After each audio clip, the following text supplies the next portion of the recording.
Ito po no, added information, yung pagbili ng EMG, yung lang kasamang selector switch.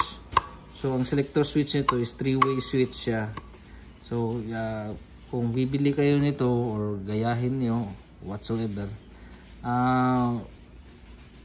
try no maghanap ng 3-way switch kasi may iba diyan yung malaki yung box, naka-box. Tapos hindi magpasok. Meron ding yung round, parang sa Les Paul, mahirap din yun, hindi din yun pwede. So kailangan talaga need na maghanap ng 3-way switch. Okay, so ulitin ko, itong nasa gitna i-decoy lang.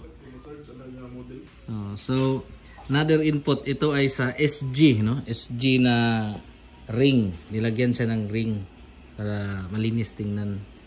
At black, tapos bigla lang lilitaw yung konting green.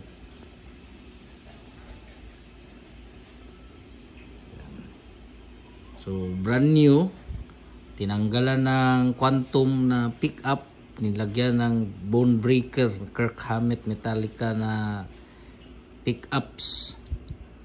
Tapos nilagyan ito, nag-drill ng butas para malagay ang ring. Tapos ito siya, itong pickup nakakabit na mismo sa ring, hindi na yung sa flooring, no, o sa wood nakakabit. So hindi siya napasok, no, kailangan i-route pa yung sa loob kasi masyadong malaki yung EMG. Ang na-route dito is yung sa flooring. Ang flooring kasi ay ng quantum, no, fit siya, pero yung EMG kailangan need pa i-reroute o tanggalin konti or i-shave yung flooring ng gitara. Ibanez 470 with bone breaker EMG, decoy ang sa gitna.